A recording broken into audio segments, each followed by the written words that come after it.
I'm just going to come and share Psalm 116 and then.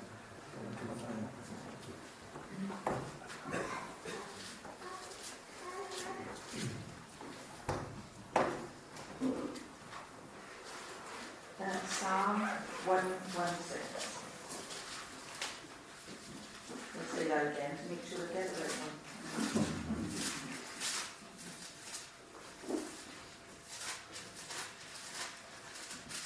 I love the Lord, because he has heard my voice and my supplications, because he has inclined his ear to me, therefore I will call upon him as long as I live. The pains of death surrounded me, and the pangs of Sheol laid hold of me. I found trouble and sorrow. Then I called upon the name of the Lord. O Lord, I implore you, deliver my soul. Gracious is the Lord and righteous. Yes, our God is merciful. The Lord preserves the simple. I was brought low, and he saved me. Return to your rest, O my soul, for the Lord has dealt bountifully with you. For you have delivered my soul from death, my eyes from tears, and my feet from falling. I will walk before the Lord in the land of the living. I believed, therefore I spoke. I am greatly afflicted. I said in my haste, all men are liars. What shall I render to the Lord for all his benefits toward me? I will take up the cup of salvation and call upon the name of the Lord. I will pay my vows to the Lord, now in the presence of all his people. Precious in the sight of the Lord is the death of his saints. O Lord, truly I am your servant. I am your servant, the son of your maidservant. You have loosed my bonds. I will offer to you the sacrifice of thanksgiving, and will call upon the name of the Lord. I will pay my vows to the Lord, now in the presence of all his people, in the courts of the Lord's house, in the midst of you, O Jerusalem. Praise the Lord.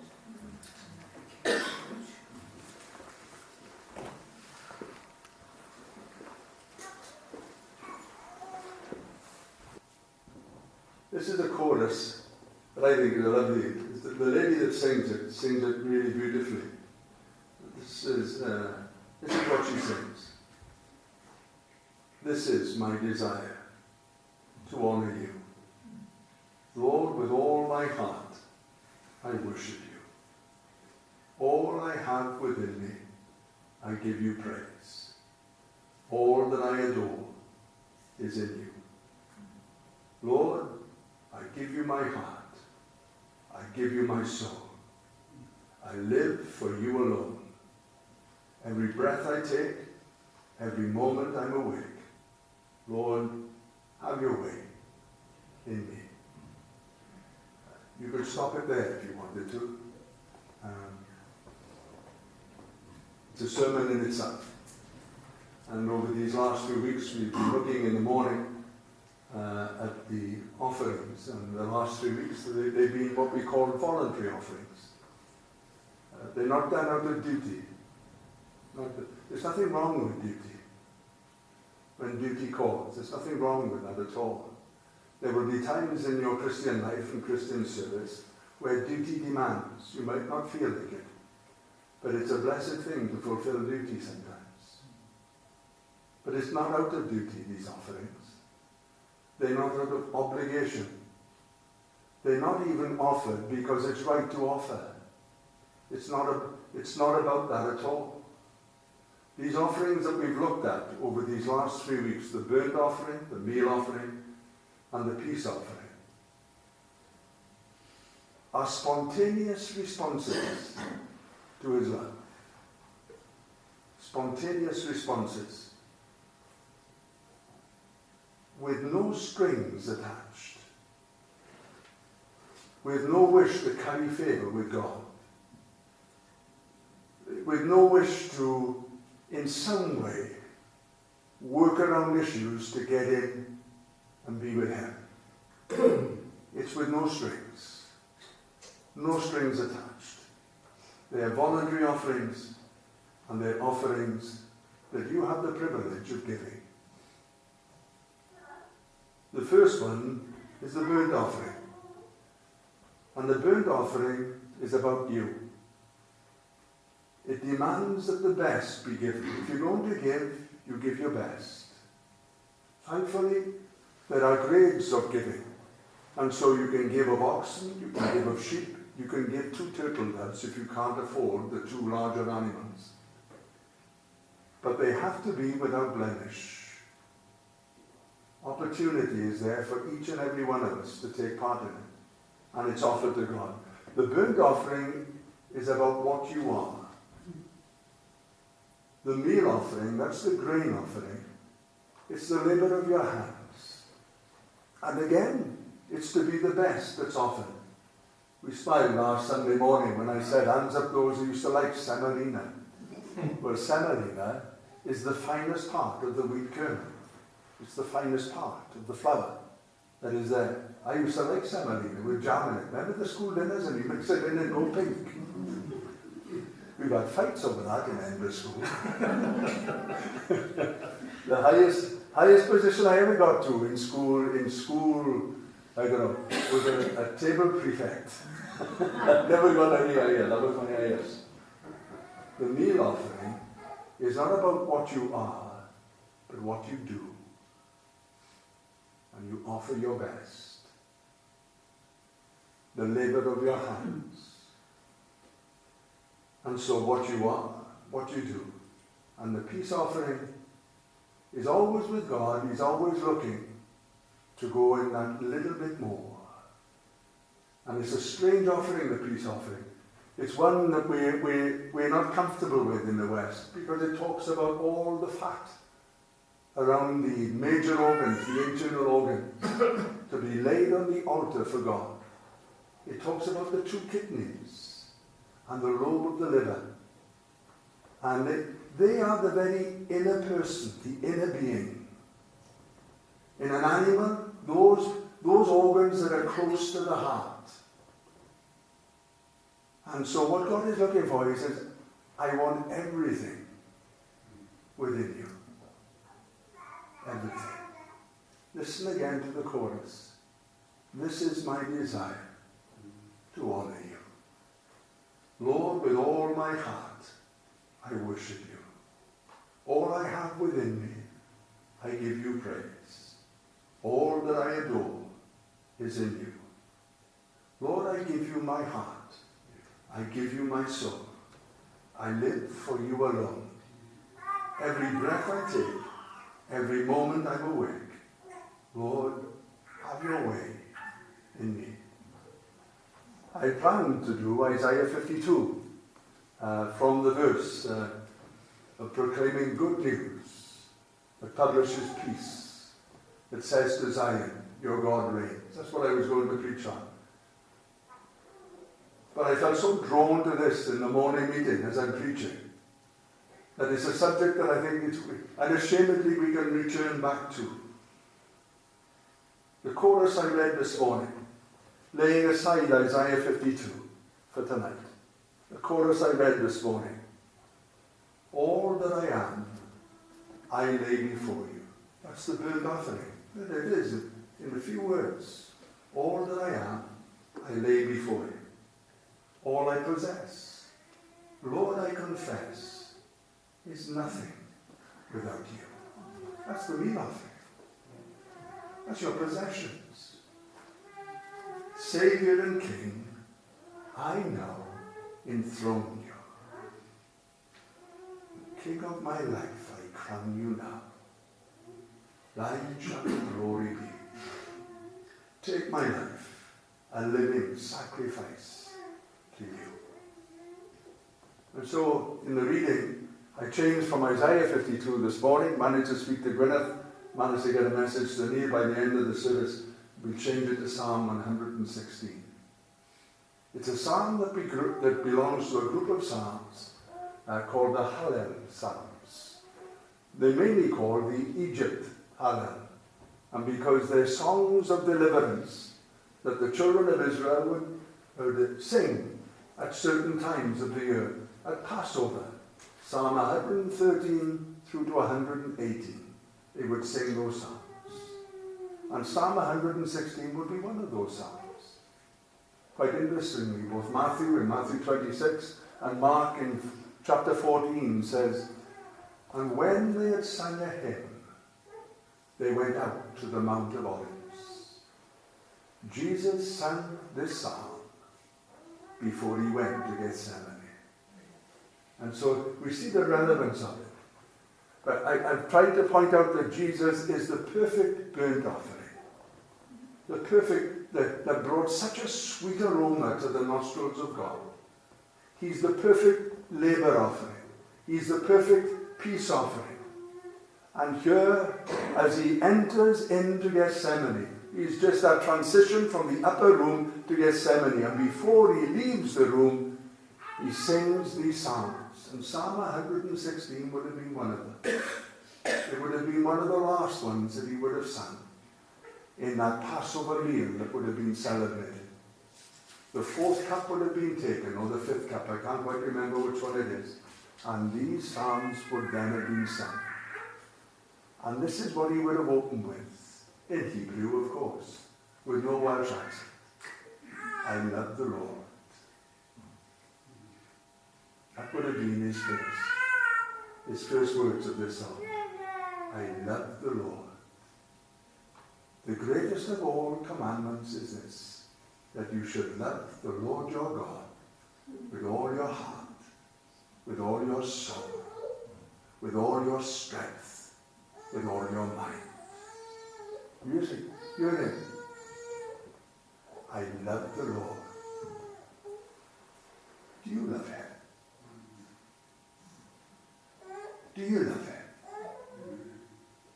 This warm response that we spoke about this morning, that really seemed to come to the fore when we were just talking about these peculiar portions that are laid upon the altar that God alone would hold and possess. They seem so strange, and yet to him it typified what the offering. If you notice in Leviticus in the offering, there's very little human speech. They hardly said a word. Most of their worship was done by action, not by words. Their very actions would have denoted what they were trying to say. It would have been simple to have turned around and said this, that, or the other. But the Lord also, remember, he is the host. And they are acting before him. And so when these most inner parts of the sacrifice is given, the offerer is simply saying, Lord, all that is within me, I worship you. And so we find with this, that Jesus is so taken with these words, I love the Lord. In Psalm 119, not part of the Hallel group of Psalms, but the psalmist says this, oh, how I love your Lord. And then in 2 Samuel, it says this, I think it's Psalm 18. I love, I love you, Lord. In Psalm 118. That's the opening verse of that. I love you, Lord. There's a wonderful sense of devotion here in this song. When you go through the song, Psalm 116, some of the things that Jesus would have sung, precious in the sight of the Lord are the death of his saints. He sang that knowing that he was soon to die. He talked about being delivered, talked about being saved, talked about being brought down to the grave, to Sheol, talked about all those things. But this is what he says also in the psalm. Verse 12 says this, what can I render to the Lord? What can I render to the Lord? For all his benefits toward me. It's a wonderful, I thought it just meant give. It's more than that, this term render. It means, what can I return to the Lord? What can I return to him? You see, if you look at these offerings, in Psalm 50, he labours the point. He says, look, if I'm hungry, I've got no need to tell you. The cattle on 1,000 hills all belong to me. Nothing you can give me will satisfy me in that regard. If it's food you think I'm about, then it's not that. I own everything. And the psalmist understands this here. What can I give back to God that's rightfully his, but he's given to me, but I want to give it back to him? There are times when a gift returned is a gift that's been spurned. It's perhaps not considered good enough. It's not considered suitable and apt, and I've known the present's been given back. But you know, God has given you something, and you can hold it yourself if you want, or you can give it back to him and say, this is yours, Lord. What can I render to the Lord? What can I give back to him? What can I return to him? In the Psalms, for all his benefits, it says, in Psalm 103, bless the Lord, O my soul, and all that is within me. Bless his holy name. Bless the Lord, O my soul, and do not forget all his benefits. I'm not saying that's lip service, but that is just what's being said with the lips. The peace offering goes further. It gives back to God what is his for all his benefits. The peace offering has no cleansing powers at all. Though blood is shed, though sacrifice is slain, though is an altar that is burning, that the sacrifices, it carries no power to cleanse. It's offered upon the burnt offering. That has cleansing powers. It's reliant on the burnt offering. The peace offering is all about developing this relationship with him. What can I give back to you, Lord? What can I give back? Have you got something that belongs to him? I told you before, I passed my 11 plus, my mother had bought me a bike. Sounds crazy now, she bought me the bike for £27. I remember a 3-speed bike that I could get up, put the Penyrheol. I always remember it. But I remember that that same period, I stole a 5-shilling piece from my old friend. I remember the shame that it brought on my mother when I ultimately confessed to it. You see, I had something that wasn't mine. And I'm sure if I turned and said to him, can I have it? He would have probably checked with his parents and given it to me. Have you got something that belongs to him? And you've held on to it for so long now. And you're frightened to let it go. There is something, isn't it, about Christianity that makes us uneasy in one respect. Because it places upon us a challenge to give something without looking to get it back. It's a very challenging. I think it's the most spiritual religion in all the world. I think one of the great tragedies of the modern day is someone like George Harrison never understood how spiritual Christianity was. Perhaps no one ever had the opportunity to talk to him. He was a man hungry for spiritual things. Yes, I know there were drink. Yes, I know there were drugs. But there was a hunger there. But he never found that supreme spirituality in Christ of giving something back to God that belonged to him, that he'd given to you. What can I render to the Lord? What can I render to him for all his benefits? Well, the first thing that we understood, wasn't it, that if you're going to give it, you give that which is without blemish. You give the best. David, on one occasion, I think I quoted it 3 weeks ago now. David, on one occasion, was encouraged to take a gift. His name was Arona. That's the guy who wanted to give David a gift, that he might help him along in his preparations for God's temple. And David turned and said to him, I appreciate what you're giving, but listen now, this is important to me. I will not give that to the Lord which costs me nothing. I will not give to the Lord that which costs me nothing. You have a great understanding of the Lord's delight in this people to be so radical, to not be afraid, to be challenged with this thought that the Lord is no man's debtor. That what he would ask of you is something that he could reward you back with.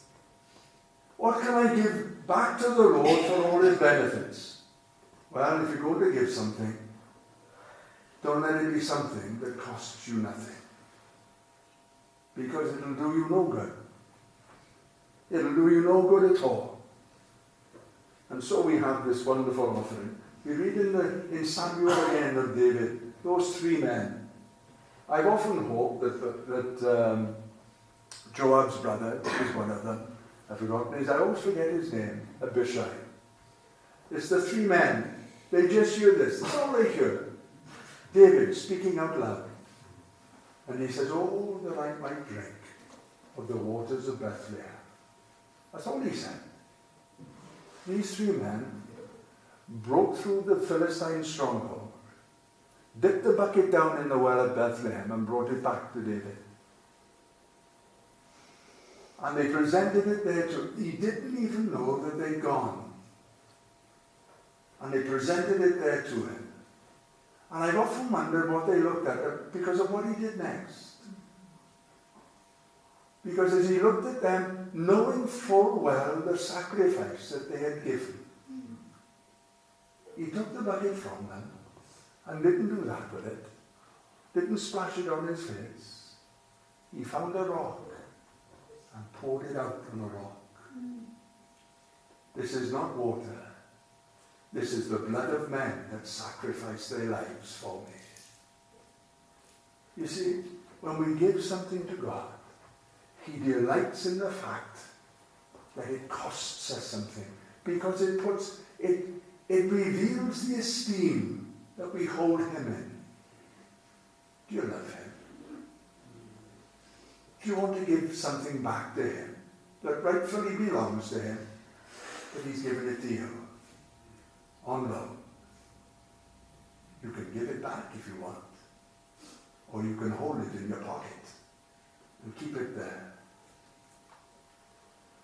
There is that giving that God delights in. We read that verse, only God loves a cheerful giver. See what it says in verses 14 and 17. This is what Jesus would have sung. And bearing in mind what he was about to go through. Gethsemane, the trial, the crucifixion, his death. I will pay my vows, my considered promises unto the Lord, now in the presence of all his people. Calvary was not a surprise for him. You know that, don't you? It was not a surprise. It says in John, Jesus, knowing that the Father had committed all things now into his hands. It's with you now, son. It was not a surprise to him. It was a considered promise that he had made, that he would go all the way.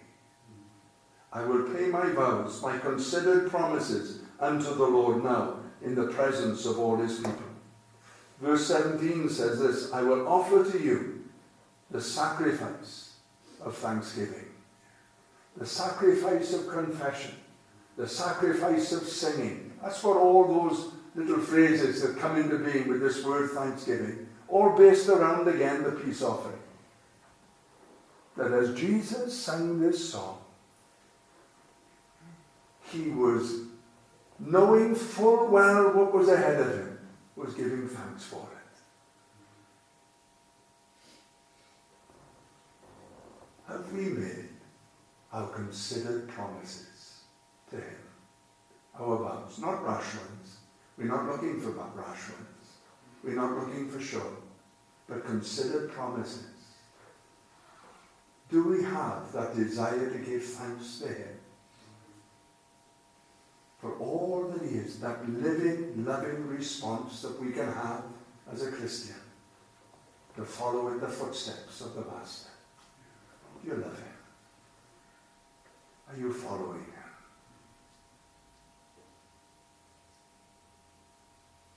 I'll close with that chorus again. This is my desire, to honor you. Lord, with all my heart, I worship you. All I have within me, I give you praise. All that I adore is in you. Lord, I give you my heart. I give you my soul. I live for you alone. Every breath I take, every moment I live, Lord, have your way in me.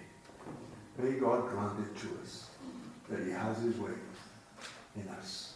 In Jesus' name. Thanks for your time and patience.